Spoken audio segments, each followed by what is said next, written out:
Hello everyone. तो आज का हमारा टॉपिक है रिडॉक्स रिएक्शंस।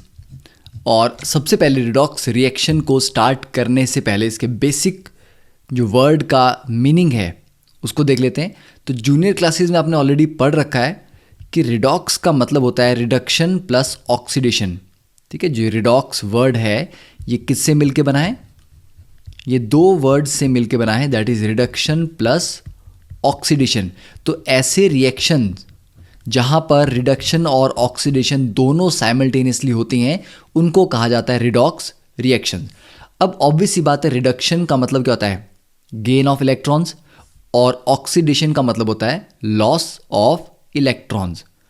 अगर कोई चीज़ या कोई सब्सटेंस इलेक्ट्रॉन लूज करता है तो दूसरा कोई गेन करने वाला भी होना चाहिए, या अगर कोई गेन कर रहा है तो तभी हो पाएगा अगर कोई इलेक्ट्रॉन लूज कर रहा है। जैसे मैं आपको कोई चीज़ तभी दे सकता हूँ अगर आप वो चीज़ ले रहे हैं। आप ऐसा नहीं बोल सकते कि आपने मुझसे कोई चीज़ ली जबकि मैंने आपको वो चीज़ दी ही नहीं है। ठीक है, तो गिव एंड टेक दोनों साइमल्टेनियसली होने चाहिए। ठीक है, तो रिडक्शन एंड ऑक्सीडेशन दोनों प्रोसेस साइमल्टेनियसली होते हैं। अब देखते हैं कि डे टू डे लाइफ में, एवरीडे लाइफ में रिडॉक्स रिएक्शन की क्या इंपॉर्टेंस है।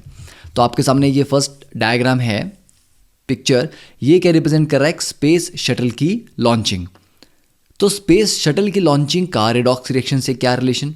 तो देखिए, स्पेस शटल की लॉन्चिंग में ये जो सडन कंबशन यहाँ पर होता है जिसकी वजह से शटल प्रोपेल होता है ऊपर की तरफ। इस कंबशन रिएक्शन में क्या होता है? कोई चीज़ जल रही है। ओके, तो ये कंबशन रिएक्शन अपने आप में एक रिडॉक्स रिएक्शन है। कोई भी कंबशन रिएक्शन, ठीक है, सिर्फ इस कंबशन की बात नहीं कर रहा हूं मैं, कोई भी कंबशन रिएक्शन अगर आप लेते हैं तो वो रिडॉक्स रिएक्शन का ही एग्जांपल है। तो यहाँ पर जो ये स्पेस शटल का यहाँ पर प्रोपल्शन हो रही है, इसमें जो रिएक्शन इन्वॉल्व होता है that is NH4ClO4 plus aluminium powder form में, और ये दोनों आपस में रिएक्ट करके बनाते हैं Al2O3 plus HCl plus N2 plus H2O। तो इट्स अ रिडॉक्स रिएक्शन। तो स्पेस शटल की प्रोपल्शन में जो रिएक्शन है वो रिडॉक्स है। कहीं भी कंबशन हो रहा है, कोई चीज़ जल रही है, वो रिडॉक्स रिएक्शन है। फिर देखिए, फॉर एग्जांपल अगर आपने कोका कोला अभी पिया या कोई भी सॉफ्ट ड्रिंक आपने पी है, उससे क्या होगा? आपकी बॉडी में बहुत सारी शुगर जाती है, और उस शुगर को, ठीक है, वो एक डाइसैकेराइड्स होते हैं जनरली, उन शुगर की एक वो पर्टिकुलर फॉर्म है, उसको हम किस में कन्वर्ट करते हैं? ग्लूकोज में। तो हम कोक पिएंगे, कोक से हमें शुगर मिलती है, शुगर को हमारी बॉडी फाइनली किस में कन्वर्ट करती है? एनर्जी में। ठीक है, तो ये हमारे पास एक ग्लूकोज मॉलिक्यूल है, दैट इज जो आपने शुगर थी, शुगर से फाइनली आपने ग्लूकोज में कन्वर्ट किया। Glucose plus 6O2। ठीक है, तो ऑक्सीजन के साथ रिएक्शन का मतलब क्या है? ऑक्सीडेशन। मतलब ग्लूकोज की यहाँ पर ऑक्सीडेशन हो रही है जब आप उसको 6O2 के साथ ट्रीट करते हैं, और इसमें क्या बनता है? 6CO2 plus 6H2O plus energy. ठीक है, तो इस रिएक्शन में हम देख सकते हैं कि ग्लूकोज की ऑक्सीडेशन हो रही है जिससे कार्बन डाइऑक्साइड, वाटर और एनर्जी मिल रही है, और इस एनर्जी को हम डे टू डे एक्टिविटीज़ के लिए यूज़ करते हैं। ओके, तो आप जो रेस्पिरेशन, सांस ले रहे हैं, उसमें जो ऑक्सीजन आप ले रहे हैं बॉडी में, वो कहाँ यूज़ हो रही है? इस ग्लूकोज को ऑक्सीडाइज करने में। तो मतलब जो रेस्पिरेशन प्रोसेस है इसमें भी रिडॉक्स रिएक्शन हो रहे हैं। ठीक है, अब इसके बाद देखते हैं नेक्स्ट इज, यहाँ पर आपको हमने फोटोक्रोमेटिक ग्लास की इमेजेस दिखाई हैं। फोटोक्रोमेटिक ग्लास में क्या होता है कि जब लाइट अभी कम है, ठीक है, लाइट मीन्स यहाँ पर लाइट की इंटेंसिटी कम है, तब ये ग्लास कैसा होता है? ये ट्रांसपेरेंट होता है। और जैसे जैसे आप बाहर धूप में जाते हैं, धूप में क्या होता है? जब लाइट की इंटेंसिटी बढ़ जाती है तब ये ग्लास सडनली डार्क हो जाता है। तो आपने बहुत से लोगों को ये ग्लासेस पहनते हुए देखा होगा कि जब वो कमरे में अंदर रहते हैं, रूम में हैं, ऑफिस में हैं, तो ये एक ट्रांसपेरेंट ग्लास की तरह दिखता है। जब वो बाहर धूप में जाते हैं तो सडनली ये ग्लास डार्क हो जाता है, सन ग्लासेस की तरह काम करता है। तो these are called photochromatic glasses. अब फोटोक्रोमेटिक ग्लासेस में क्या होता है, the glass contains small particles of AgCl and CuCl। ठीक है, ग्लास में AgCl और CuCl के कुछ पार्टिकल्स होते हैं, और जब लाइट बहुत स्ट्रांग है, मतलब अगर आप धूप में जब जाएंगे तो ये Ag पॉजिटिव आयंस हैं, ये ऑक्सीडाइज करते हैं कॉपर 1 पॉजिटिव को कॉपर 2 पॉजिटिव में। तो ये क्या हो रहा है, यहाँ पर ऑक्सीडेशन हो रही है।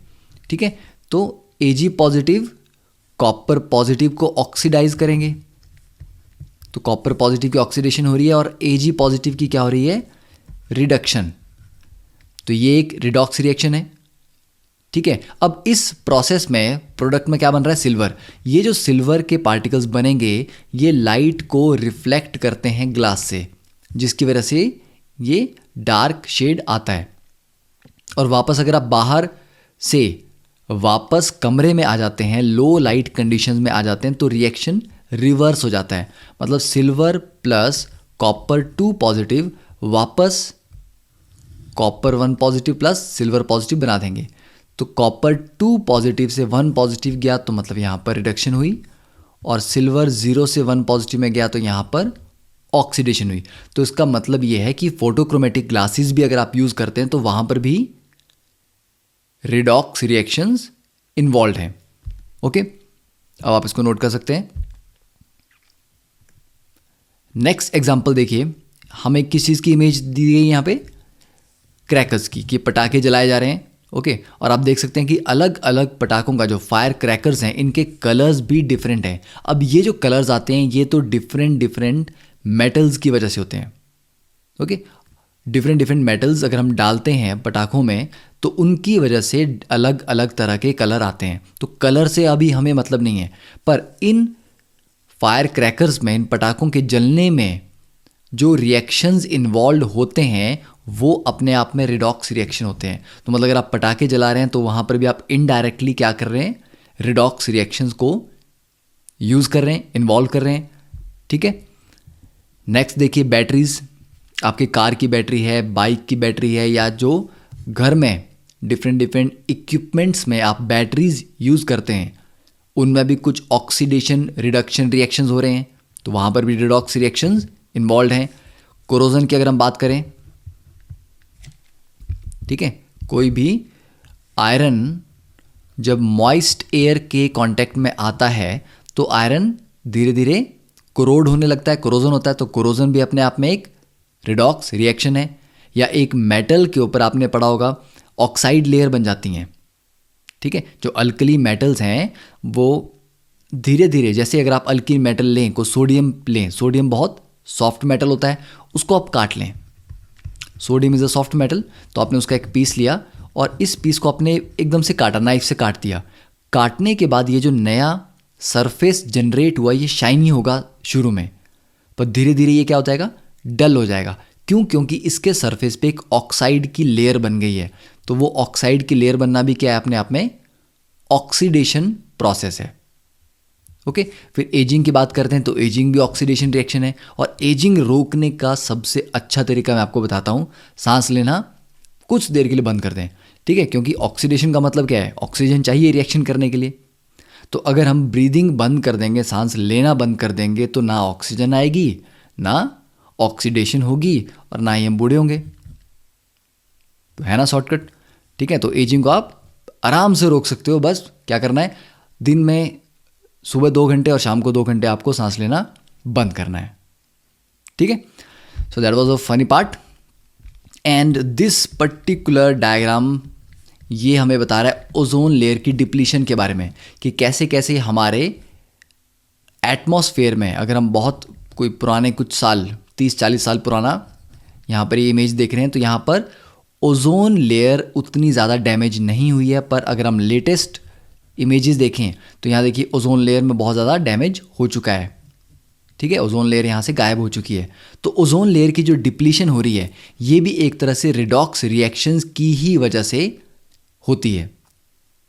ठीक है, तो सिर्फ ये तो कुछ लिमिटेड मैंने आपको एग्जांपल दिए, आप बहुत सारे डे टू डे एग्जांपल लीजिए। फार्मास्यूटिकल जो प्रोसेस हैं, कंपनीज हैं, वहाँ पर बायोलॉजिकल हमारी बॉडी के अंदर जो प्रोसेस हो रहे हैं, वहाँ पे इंडस्ट्रीज़ में बहुत सारे प्रोसेस होते हैं, हम अलग अलग केमिकल्स बना रहे हैं, बहुत सारी चीज़ें बना रहे हैं, उनके बनाने में रिडॉक्स रिएक्शन यूज़ होते हैं।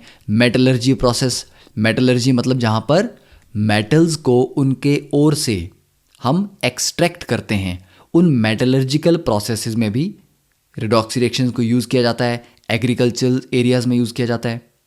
ओके तो डे टू डे लाइफ में बहुत सारे ऐसे एग्जांपल है जहाँ पर आपको रिडॉक्स रिएक्शंस एक्शन में मिलेंगे। Okay so that was the introduction part of this topic.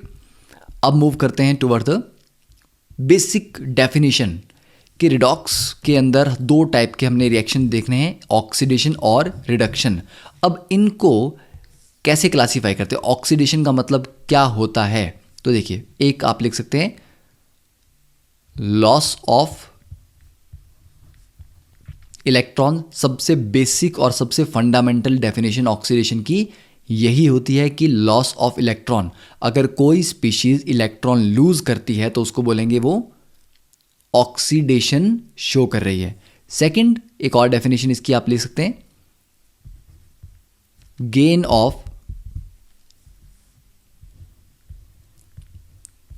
Of oxygen या मोर इलेक्ट्रोनेगेटिव एटम, कि किसी भी सब्सटेंस में या मॉलिक्यूल में या तो आप ऑक्सीजन गेन कर रहे हो, एक्स्ट्रा ऑक्सीजन बाहर से लाके उसमें ऐड कर रहे हैं, या ऑक्सीजन की जगह कोई हाईली इलेक्ट्रोनेगेटिव एटम जैसे क्लोरीन, ब्रोमीन, फ्लोरीन, ठीक है, इस तरह के, या नाइट्रोजन, कोई भी हाईली इलेक्ट्रोनेगेटिव एटम भी ऐड कर रहे हैं, उस प्रोसेस को भी ऑक्सीडेशन कहा जाता है। और वैसे ही रिमूवल ऑफ हाइड्रोजन या कोई इलेक्ट्रोपॉजिटिव एटम, कि या तो आप हाइड्रोजन को हटा रहे हैं मॉलिक्यूल से या कोई इलेक्ट्रोपॉजिटिव एटम, ठीक है, हाइड्रोजन के जैसा ही जो टेंडेंसी रखते हैं इलेक्ट्रोपॉजिटिव एटम, उनको भी अगर हम रिमूव करें तो वो भी ऑक्सीडेशन है। तो मतलब या तो गेन ऑफ इलेक्ट्रॉन्स हो, या गेन ऑफ ऑक्सीजन, या gain of more electronegative atom, या रिमूवल ऑफ हाइड्रोजन या इलेक्ट्रोपॉजिटिव एटम। तो इन तीन मेन तरीकों से हम ऑक्सीडेशन को डिफाइन कर सकते हैं। सिमिलरली रिडक्शन क्या होगा, जस्ट ऑपोजिट होगा। तो गेन की जगह क्या आ जाएगा यहाँ पे, सॉरी, लॉस की जगह आ जाएगा gain of electrons. Second, gain of oxygen की जगह आ जाएगा लॉस ऑफ ऑक्सीजन या मोर इलेक्ट्रोनेगेटिव एटम, के मॉलिक्यूल से ऑक्सीजन बाहर निकाल दी गई है या कोई मोर इलेक्ट्रोनेगेटिव एटम था। मोर मतलब ऑक्सीजन से ज़्यादा नहीं, नॉर्मल इलेक्ट्रोनेगेटिविटी के कंपैरिजन में जो हाई इलेक्ट्रोनेगेटिव एटम्स होते हैं उनकी बात कर रहे हैं, तो उनको बाहर निकालने का मतलब भी रिडक्शन है। और रिमूवल ऑफ हाइड्रोजन का ऑपोजिट क्या हो जाएगा, गेन ऑफ हाइड्रोजन या इलेक्ट्रोपॉजिटिव एटम। तो ये हमारे पास डेफिनेशन आ गई बेसिक ऑक्सीडेशन और रिडक्शन की, तो ये आपको अल्टीमेटली याद रखनी है। अब हम नेक्स्ट लेक्चर में स्टार्ट करेंगे कि what is the classical idea of redox reaction, कि रिडॉक्स रिएक्शंस में ये जो हमने कंप्लीट डिटेल पढ़ी कि ऑक्सीडेशन को कैसे कैसे डिफाइन कर सकते हैं, रिडक्शन को कैसे कैसे डिफाइन कर सकते हैं, ये आइडियाज़ कैसे डेवलप हुए, ठीक है, तो उसके बारे में हम थोड़ी डिटेल अब नेक्स्ट क्लास से स्टार्ट करेंगे। Okay, thank you.